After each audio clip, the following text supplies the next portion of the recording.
तो चलिए दोस्तों, आज हम लोग समझने वाले हैं सेमेस्टर 4 का मार्कशीट किस तरह से होता है, कितने क्वालिफाइंग मार्क्स होते हैं किस पेपर में। देखिए, यह एक यूनिवर्सिटी का पेपर मार्कशीट है। ठीक है।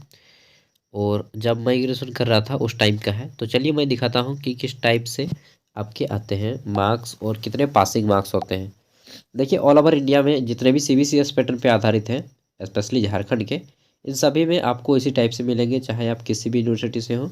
BBU, BBMKU, SKMU, NPU, RU, DSPMU, Kolhan university, जितने भी हैं ऑल ओवर झारखंड में। और यहाँ तक कि अगर आप अदर स्टेट से भी हैं, अगर आपका CBCS पैटर्न है तो इसी टाइप के आएंगे। आइए देखते हैं। तो सबसे पहले तो आपको ऊपर में यूनिवर्सिटी का नाम होता है। उसके बाद यहाँ पे लिखा होता है कि कौन सा सेमेस्टर का पेपर है। तो यहाँ पे देखिए लिखा है सेमेस्टर 4। ये देखिए सेमेस्टर 4 सेशन यहाँ पे लिखा होता है, कैंडिडेट का नाम वगैरह वगैरह, और यहाँ पे रोल नंबर और इधर आपका रजिस्ट्रेशन नंबर लिखा होता है। ठीक है। जो मेन चीज़ है कि कितने मार्क्स पासिंग होते हैं, वो चीज़ आइए देखते हैं। तो देखिए, जैसे कि मेरा था उस टाइम पे पॉलिटिकल साइंस ऑनर्स था। ठीक है, मेरा तो कंप्लीट हो गया। सब्जेक्ट था पॉलिटिकल साइंस कोर पेपर में, जो भी है आपका यहाँ पे देख लीजिएगा। और जनरल इलेक्टिव यानी कि GE पे था मेरा हिस्ट्री। और सेक का पेपर आप सभी को मालूम है, सेक का पेपर होता है। इस पे मैंने रखा था Indian history, culture and diversity.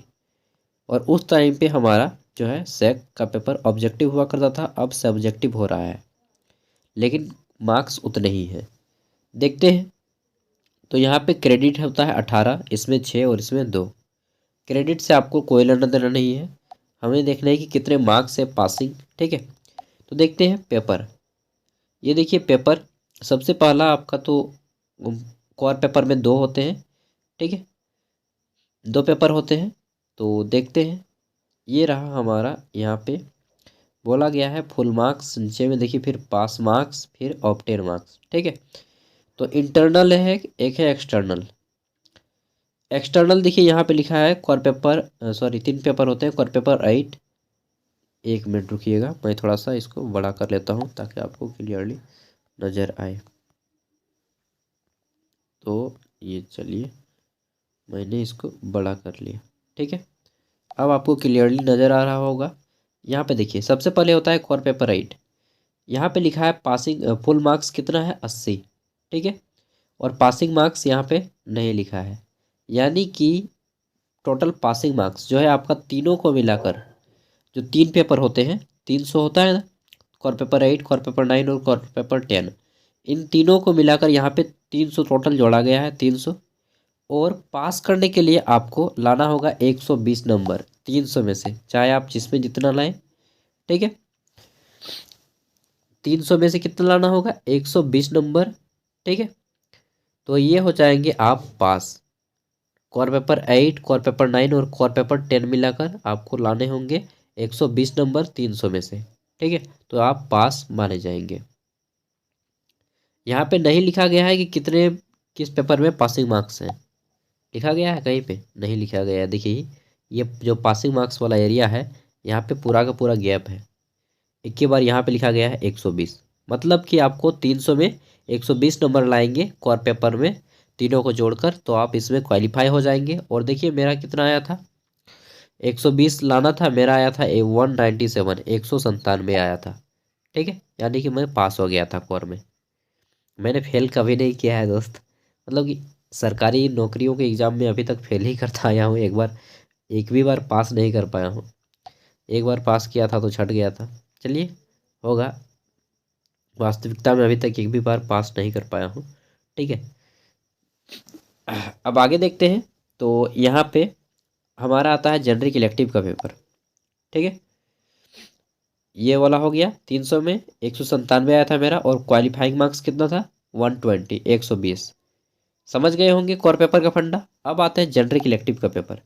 यहाँ पे देखिए, जनरिक इलेक्टिव GE।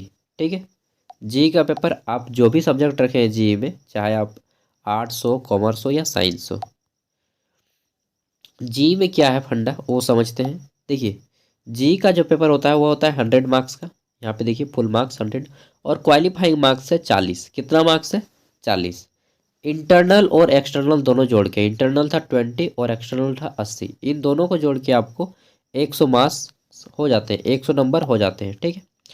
और इन दो 100 में से आपको क्वालिफाई करना होता है 40, दोनों को जोड़ के। आपका जो कॉलेज में होता है वो भी और एक्सटर्नल दोनों जोड़ के आपको 40 मार्क्स लाना है। और मेरा आया था 73 मार्क्स। कितने आए थे 100 में से? 73 मार्क्स आए थे।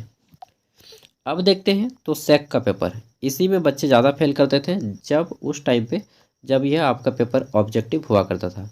लेकिन अब ऑब्जेक्टिव नहीं होता है, अब सब्जेक्टिव हो गया है, तो बच्चे अब कम फेल करेंगे। ये देखिए, ये पेपर होता है 50 मार्क्स का, जिसमें से 10 नंबर इंटरनल और 40 नंबर एक्सटर्नल होता है, ठीक है। तो 50 मार्क्स, और क्वालिफाई करने के लिए इस पेपर में लाना होता है आपको ओनली 20 मार्क्स। कितने मार्क्स? 20 मार्क्स लाने होते हैं। और मेरे कितने आए थे? तो 38 आए थे मेरे, 38, ठीक है। देखिए, इंटरनल में 8 दिया था, एक्सटर्नल में यहाँ पे 13। आप चाहें तो इंटरनल का पेपर भी यहाँ पे देख सकते हैं कि आपको इंटरनल में कितने मार्क्स दिए गए थे। जैसे कि ये मेरा जो जेनरिक इलेक्टिव का पेपर है, इसमें मुझे इंटरनल में 18 मार्क्स मिले थे और एक्सटर्नल में 55 मिले थे। यहाँ पे देख सकते हैं, सब कुछ लिखा हुआ है थियोरी में। थियोरी यहाँ पे देखिए, इंटरनल, यहाँ पे एक्सटर्नल। इसी तरह आप इसमें भी चाहे तो देख सकते हैं। और पेपर 8, 9, 10, और पेपर 8 में देखिए यहाँ पे, ठीक है। इंटरनल में कितने मार्क्स मिले? 16, फिर 15, फिर 15, ठीक है। ये है आपके इंटरनल के मार्क्स, यहाँ पे लिखा हुआ है इंटरनल के मार्क्स जो है यहाँ पे नीचे दिए गए हैं, और ये एक्सटर्नल के मार्क्स है, ठीक है। तो आपके कॉलेज में कितने मार्क्स मिले हैं वो भी आप लोग यहाँ पे चेक कर सकते हैं। एक्सटर्नल में देखिए फिर 56, 49, 46, 151, और सभी जोड़ के होता है मेरा टोटल 197, ठीक है। इस तरह से आप इंटरनल और एक्सटर्नल देख सकते हैं। ये चीज़ तो हो गया। अब टोटल सब जोड़ के, यानी कि तीनों कोर पेपर, एगो जनरल इलेक्टिव का पेपर और एगो सेक का पेपर, इन सभी को जोड़ के टोटल फुल मार्क्स होता है 450, ठीक है। और मेरे आए थे 380 नंबर। अब जी कितने SGPA हो गए, तो आइए देखते हैं। तो यहाँ पे फाइनली आपका SGPA निकाल दिया जाता है और बता दिया जाता है रिजल्ट। तो देखिए यहाँ पे रिजल्ट लिखा गया है पास। SGPA होता है 7.31 ऑन 10 क्रेडिट पॉइंट। अगर आप इसका परसेंटेज निकालेंगे तो परसेंटेज कुछ दूसरा निकलेगा। परसेंटेज निकालने के लिए आपको फॉर्मूला फिर बैठाना पड़ेगा। 450 इज इक्वल टू 100% और 308 इज इक्वल टू एक्स। तो यहाँ पे मेरा फिर जाएगा इधर, यानी कि 300, डायरेक्ट हम करते हैं 308 देखिए 00 बट्टा 450, इतना भाग देंगे तो इस तरह से आ जाएगा आपका भी जितना मार्क्स आया होगा, ठीक है। मैं डायरेक्टली बता देता हूँ जितना मार्क्स आया है, ठीक है। उसके बाद 2 जीरो यहाँ पे मार्क्स को लगाना है, और अंत में टोटल जितना मार्क्स है, 450 मार्क्स का एग्जाम हुआ है तो 450, ठीक है। यहाँ पे आप जितने मार्क्स लाए उतना दीजिएगा और आपका परसेंटेज निकल जाएगा। देखिए परसेंटेज जो है आपका कम आएगा, SGPA में ज़्यादा हो जाता है, ठीक है। जैसे कि 308 है, इसको आप चाहें तो फिर काट लीजिएगा। तो काट लीजिए जितना से काटना है, इस तरह से 5 से काटेगा, 5 9 45, फिर 5 से, मतलब काट के समझ गए होंगे, उस तरह से आप परसेंटेज निकाल लीजिएगा, ठीक है। तो ये था आपका, इस तरह से होता है। और एग्ज़ाम के 2 महीने बाद आपका रिजल्ट आ जाता है। कितने महीने बाद? 2 महीने बाद। और हो सकता है तो 2 से कभी कभी 3 भी महीना हो जाता है, और कभी कभी इससे जल्दी भी आ जाता है। तो एक एवरेज टाइम रखा जाता है, 2 महीने के अंदर आपका आ जाता है। और आई होप कि आपको समझ में आ गया होगा सारा कुछ। अगर किसी भी को डाउट हो तो आप हमें पूछ सकते हैं, हम आपके हर एक प्रश्न का आंसर करने की कोशिश करेंगे, ठीक है दोस्त।